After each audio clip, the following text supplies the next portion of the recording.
Assalamualaikum warahmatullahi wabarakatuh. Ketemu lagi dengan Wong Kediri, Wong Desa, Wong Kampung. Walah gak elek kabeh. Channelnya tong sampah pisan aja. Elek kabeh. Mungkin channelnya Wong ganteng kan ya. Saora-orane mbokku, bojoku kan ya sing ngomongne aku ganteng dhisik ya. Oke, terima kasih. Kali ini kita akan bicara dengan Dr. Haji Zayat Abdurrahman, Ketua Panitia Konferensi NU Kabupaten Kediri. Nah, ini Assalamualaikum warahmatullahi wabarakatuh, Pak Zayat. Waalaikumsalam warahmatullahi wabarakatuh. Alhamdulillah, gimana sehat kakek? Alhamdulillah, yang penting sehat ya. Sehat. Oke, nah ini saudara, pada tanggal 11 dan 12 November ini PCNU Kabupaten Kediri akan menggelar konferensi cabang atau pemilihan ketua cabang NU Kabupaten Kediri. Nah, ketua panitianya beliau Kiai Haji Zayat Abdurrahman dari Pondok Pesantren Miftahul Falah. Nama saya itu berubah-ubah kelihatannya. Haji Kiai ini, boh, sopo boh. Pokoknya yang penting bener, ya bener. Muni nih, nggak apa-apa, kamu muni nih. Nah, ini Pak Zayat. Nah, tampaknya ada agak menarik ini kaitannya dengan konferensi cabang NU, Pak, di Pare ya. Di Pare, Pondok Pesantren Sirajul Ulum. Nah, di Pondok Pesantren Sirajul Ulum Pare. Itu tampaknya agak menarik. Yang pertama, informasinya ini NU pengen meneguhkan diri menjadi sebuah lembaga yang mandiri, yang mandiri, yang betul-betul mandiri lah dari segala hal. Bayat, kira-kira isunya kayak apa sebenarnya persoalan persiapan dengan konferensi PCNU ini? Kalau berbicara masalah persiapan, intinya kita sudah melewati tahap yang pertama. Nah, tahap yang pertama itu adalah prakonferensi, kegiatannya adalah sidang komisi. Sidang komisi ada A yang membidangi masalah organisasi, komisi B masalah program, komisi C masalah rekomendasi, dan komisi D ini adalah bidang basul masail. Itu sudah kita laksanakan mulai Senin, Selasa, Rabu sampai Kamis kemarin. Alhamdulillah. Dan kemudian kita melangkah ke tahap konferensi yang akan dilaksanakan pada tanggal 11-12 November, harinya Jumat sampai dengan Sabtu. Itu kalau masalah kegiatan hari, kira-kira seperti itu gambarannya. Nah, kira-kira arah yang ke depan, kira-kira kan biasanya kan pasti akan melakukan untuk konferensi ini momen untuk melakukan program atau merancang program kegiatan untuk selama 5 tahun ke depan. Itu kira-kira arah utamanya dari PCNU Kabupaten Kediri itu kira-kira seperti apa untuk program 5 tahun ke depan? Jadi konferensi ini sengaja memancang kata kunci kemandirian. Apa itu kemandirian? Kita punya tema meneguhkan kemandirian Jam'iyah menuju kebangkitan dan kejayaan Nahdlatul Ulama. Jadi sebaris kata itu kata kuncinya satu, kemandirian. Kemandirian itu maksudnya yang pertama tentu tidak tergantung. Jadi kalau orang tergantung itu ya tergantung pada apa ini kira-kira? Tergantung dalam segala aspek itu akhirnya tidak mandiri. Kan umumnya mungkin ke partai politik atau ke pemerintah begitu kan? Ya sangat mungkin ke segala aspek apapun itu sangat berkait dengan kata mandiri. Jadi itu saja dulu kita pahami. Intinya kita tidak mau tergantung dengan pihak manapun. Tetapi yang kedua, jangan disalahpahami, mandiri ini sebenarnya tidak boleh menyendiri. Nah, menyendiri ya. Nyepi terus renek koncone, wah itu bukan mandiri. Itu pengasingan pengasingan diri. Wah itu tidak produktif. Tetap bahwa kita ini harus bermitra. Kita berteman, berkawan itu harus dengan siapapun, dengan pemerintah, dengan lapisan masyarakat manapun, organisasi apapun dan seterusnya. Kita ini harus bermitra di situ. Jadi gambarnya bahwa mandiri ini sebenarnya suatu istilah yang tetap menggambarkan bentuk-bentuk bergaul dengan masyarakat tetap kita laksanakan. Mandiri tapi tidak menyepi gitu ya, kira-kira. Tidak mengasingkan diri dan tidak bergantung pada orang lain atau kelompok lain. Ya, kira-kira begitu. Klunya itu. Itu ada beberapa hal kemandirian itu. Apakah kemandirian itu berkaitan dengan kemandirian politik, kemandirian ekonomi, atau kemandirian yang lain misalnya? Itu kira-kira begini batasannya. Nahdlatul Ulama itu kan organisasi sosial keagamaan. Ya.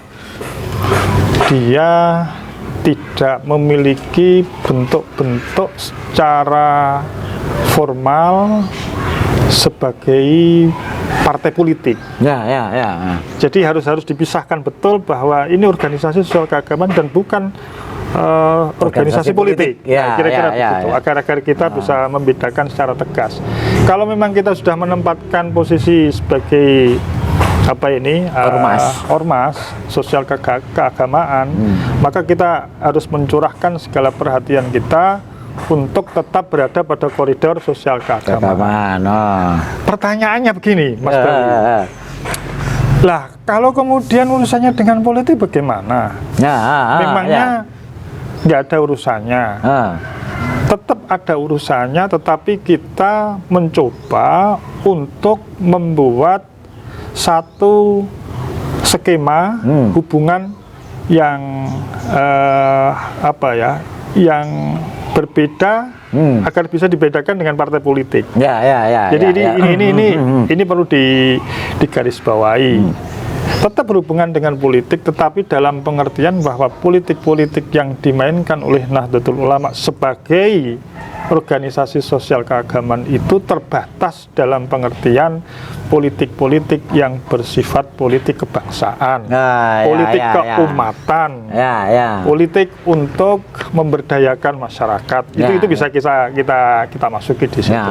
Kira-kira begitulah. Berarti itu apakah itu berarti bahwa NU itu tidak akan mengikuti perebutan politik kekuasaan, misalnya calon bupati.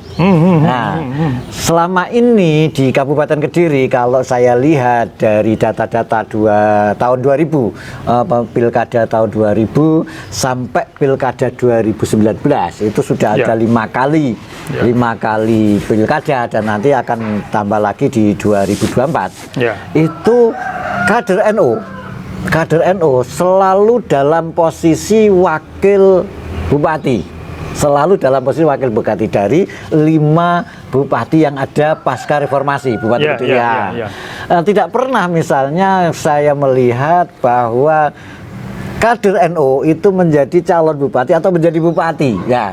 Selalu beriringan kayak begitu. Itu apakah misalnya kemarin ada pertanyaan ke saya, apakah NU ini tidak butuh jadi bupati? Karena kalau jadi bupati mestinya kebijakan kebangsaannya itu bisa jauh lebih meluas. Yang kedua, hari ini kan informasinya setelah adanya PKPNU itu, pelatihan PKPNU itu NU itu sangat solid. Giroh mereka untuk membangun keumatan di NU itu sangat besar hari ini kayak begitu. Nah, itu gimana kira-kira kalau bersinggungan dengan politik kekuasaan itu kayak seperti itu? Memang harus dibedakan ya. Ada ruang sosial keagamaan, ada ruang politik praktis. Bagaimana hal ini bisa tersambung? Maka itu perlu ada pembatasan yang jelas di mana ruang lingkup NU, di mana ruang lingkup politik praktis. Jadi yang saya maksud begini, bahwa Nahdlatul Ulama sebagai organisasi sosial keagamaan itu dalam posisi senantiasa tentu menjaga, melestarikan, dan barangkali juga nanti bisa kita anggap sebagai bagian dari partisipasi NU untuk senantiasa menstabilkan keumatan yang ada di Kabupaten Kediri. Lantas, apakah itu berarti bahwa NU itu menjadi stabilisator politik begitu kira-kira? Ya, saya teruskan sebentar. Oh, ya. Jadi, terus kemudian politik praktisnya di mana?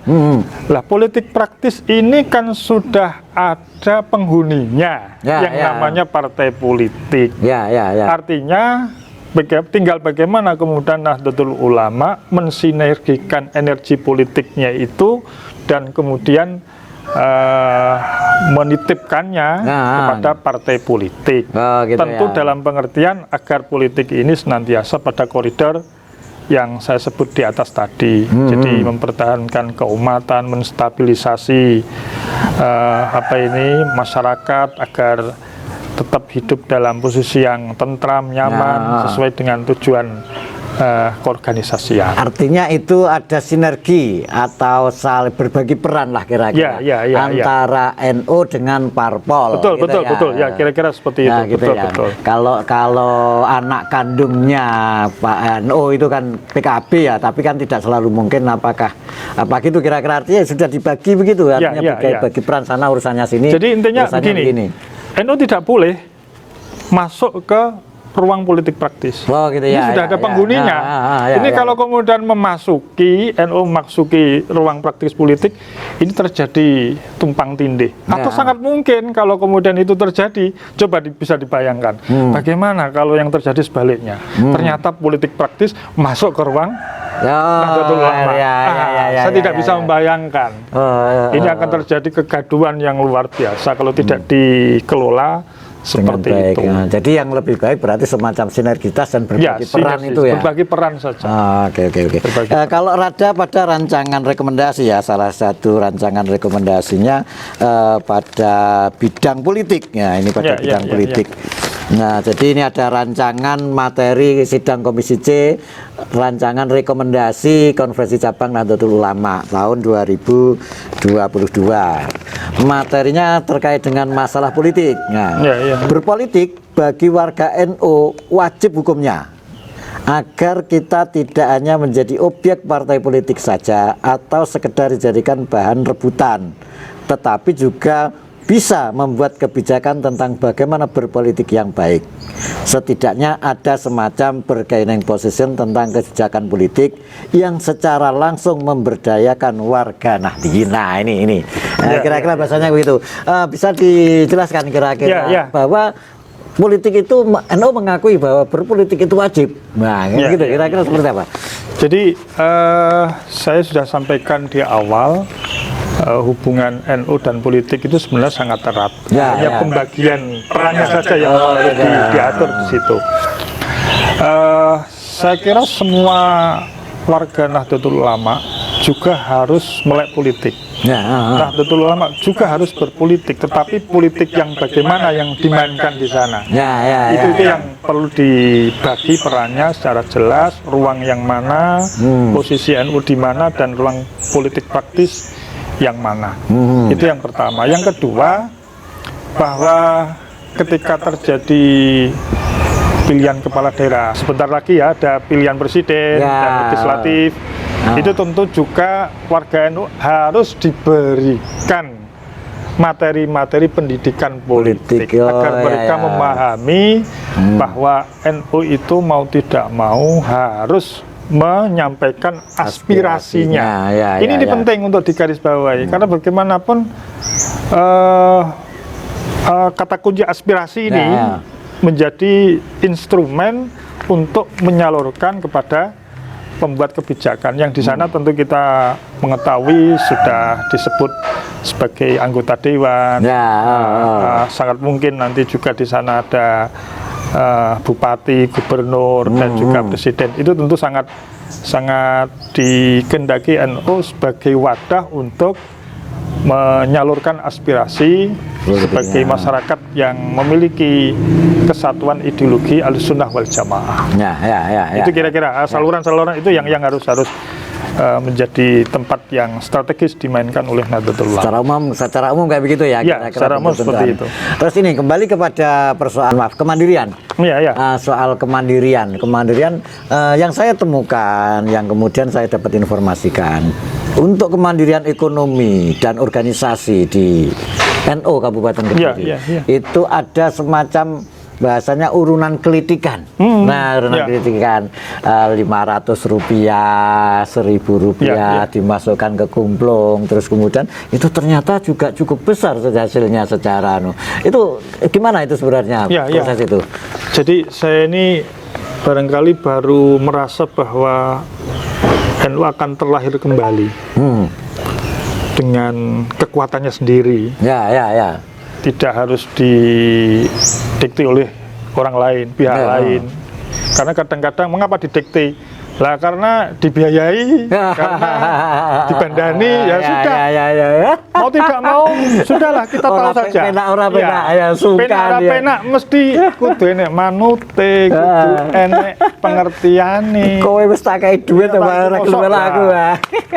Itu bahasa-bahasa yang tidak bisa dieja sebenarnya, tidak bisa dieja. Itu yang kemudian ternyata sejarahnya NU yang bisa kita baca mulai awal sampai akhir akan terjadi guncangan-guncangan akibat karena ya bisa kita sebut tidak mandiri itu. Gitu ya. Jadi tersiok-siok itu ya karena satunya dibantu sana, satunya dibantu sini, akhirnya pecah-pecah. Malah rono, malah rene, ndak solid NU itu. Dan digerogoti secara personal. Ya, kira-kira inilah yang menjadi problem solving untuk mengatasi segala karut marutnya keguncangan tersiok-sioknya organisasi NU itu ya tombone obatnya ya kemandirian ini. Kalau nanti sudah mandiri, stabil lagi, kenceng lurus, itulah yang nanti akan kita sebut sebagai kembali kepada khittah Nahdlatul Ulama 1926. Harapannya seperti itu, harapannya. Hanya kadang-kadang masyarakat bawah itu belum bisa memilah. Ya wajib berpolitik, tapi dalam koridor yang bagaimana piye ini juga gak kebangan. Iku nek gak dipahami campur aduk wes gak karu-karuan. Itulah kekuatan NU yang sangat luar biasa, sehingga perlulah mereka ini dijaga seperti apa kira-kira. Oke, terima kasih. Nanti kita lanjutkan dengan tema yang lain. Nanti mungkin kita akan bertemu pada saat konferensi. Monggo. Terima kasih, mungkin sementara begitu. Salam damai. Wassalamualaikum warahmatullahi wabarakatuh. Waalaikumsalam warahmatullahi wabarakatuh. Terima kasih.